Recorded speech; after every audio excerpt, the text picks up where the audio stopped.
அனைவருக்கும் வணக்கம். இன்னைக்கு banking and SSC point of வியூல 5 கொஸ்டின்ஸ் என்னலாம் இருக்கு அப்படிங்கிறத பார்ப்போம். First one, Sardar Vallabhbhai Patel international airport is located in which city அப்படின்னு சொல்லி கேட்டிருக்காங்க. ஸோ இந்த ஏர்போர்ட்ல இருந்து தான் நமக்கு ஏஐ 171 அப்படிங்கிற ஏர் இந்தியா 171 அப்படிங்கிற ஏர்கிராஃப்ட் வந்து டேக் ஆஃப் ஆயிருக்கும். அதுக்கப்புறமா சில டெக்னிக்கல் ஃபால்ட்னால பக்கத்தில் இருக்கக்கூடிய மெடிக்கல் காலேஜ்ல வந்து மோதி ஆக்சிடென்ட் ஆயிருச்சு இல்லையா? கிட்டத்தட்ட 265 பீப்புள் வந்து இறந்துட்டாங்க அப்படிங்கிறதெல்லாம் பார்த்துருப்பீங்க. ஸோ இந்த ஏஐ 171 அப்படிங்கிறது ஏர் இந்தியா 171 இது வந்து அப்படிங்கிற பூயிங் 737 அப்படிங்கிற ஃப்ளைட் சரிங்களா? ஸோ பூயிங் அப்படிங்கிற கம் அ இந்த ஏர்கிராஃப்ட் மேனுஃபேக்சரர் எங்க இருக்காங்க அப்படின்னா, யுஎஸ்ஏ மேனுஃபேக்சரர் சரியா? American company. ஸோ இந்த சர்தார் வல்லபாய் பட்டேல் இன்டர்நேஷனல் ஏர்போர்ட் எங்க இருக்கு அப்படின்னா, அஹ்மதாபாத், குஜராத்ல இருக்கு சரியா? அடுத்தது India's rank in global gender gap report. Global gender gap report அப்படிங்கிறத வேர்ல்ட் எக்கனாமிக் ஃபோரம் வந்து ரிலீஸ் பண்றாங்க. சரியா? ஸோ இந்த ரிப்போர்ட்ல அ டாப் கண்ட்ரி யார் அப்படின்னு பார்த்தீங்கன்னா, ஐஸ்லாண்ட். ஓகேவா?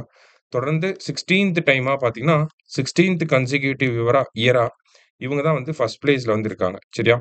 ஸோ இதுல அ இந்தியாவோட ரேங்கிங் என்ன அப்படின்னு பார்த்தீங்கன்னா, போன வருஷம் 2024ல 129ல இருந்திருக்கும். இந்த வருஷம் பார்த்தீங்கன்னா 131 ஓகேங்களா? 2025ல 131. இந்தியாவோட இந்த ஸ்கோர் எவ்வளோ இருக்கு அப்படின்னு பார்த்தீங்கன்னா, 64.1%ல இருக்கு. ஓகேவா? அதாவது 100% ஜெண்டர் ஈக்வாலிட்டி இருக்கணும். ஆனா, நம்ம கிட்ட இருக்கக்கூடிய ஜெண்டர் கேப் அப்படிங்கிறது கிட்டத்தட்ட இன்னும் ஒரு 36% ஜெண்டர் கேப் இருக்கு அப்படிங்கிறது தான் இதோட மீனிங். ஓகேவா?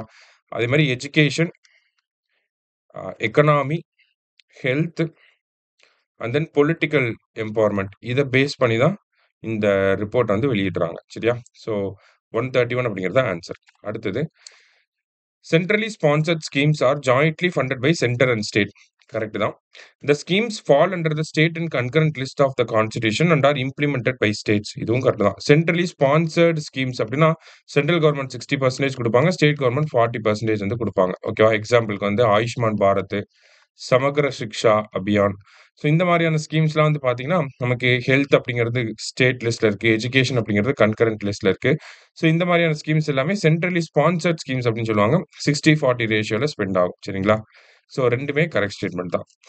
அடுத்தது choose the correct statements regarding mayday அப்படின்னு சொல்லி கேட்டிருக்காங்க.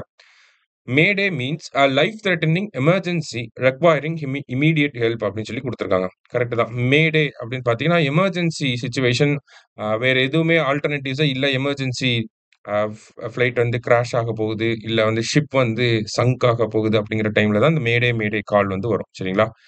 Derived from the French word மெய்டர் which means help me. Correct தான். இது வந்து ஒரு பிரெஞ்ச் வேர்ட் மெய்டர் அப்படின்னு சொல்லி சொல்லுவாங்க. அந்த பிரெஞ்ச் வார்த்தைக்கு மீனிங் என்னன்னா ஹெல்ப் மீ அப்படின்னு அர்த்தம். ஓகேவா? It is an international radio distress signal used by ships and aircraft அப்படின்னு சொல்லி கொடுத்துருக்காங்க. ஸோ ரேடியோ கம்யூனிகேஷன் மூலியமா இந்த மேடே அலர்ட், மேடே பத்தின விஷயத்த நமக்கு கண்ட்ரோல் ரூமுக்கு தெரிவிப்பாங்க இல்லையா? ஸோ அதுதான் இங்க குடுத்துருக்காங்க. ஸோ 3மே கரெக்ட் ஸ்டேட்மெண்ட் தான். ஆல் ஆர் கரெக்ட் அப்படிங்கிறது கரெக்ட் ஆன்சர். லாஸ்ட்டா what do you mean by central schemes அப்படின்னு சொல்லி கேட்டிருக்காங்க. சென்ட்ரலி ஸ்பான்சர்ட் ஸ்கீம்ஸ் தான் நம்ம பார்த்தோம். ஸ்டேட்டும் சென்டரும் சேர்ந்து ஃபண்டிங் பண்ணுவாங்க அப்படின்னு சொல்லி. இதே சென்ட்ரல் ஸ்கீம்ஸ் அப்படின்னா ஃபுல் அண்ட் ஃபுல் ஃபண்டிங் வந்து யாருன்னா சென்ட்ரல் கவர்ன்மெண்ட் மட்டும் தான். So fully funded by central government அப்படிங்கிறது தான் கரெக்ட் ஆன்சர். சரியா? ஸோ இன்னைக்கு 5 கொஸ்டின்ஸ் வந்து பார்த்துருக்கோம். Thank you. Suresh IAS academy வெற்றியின்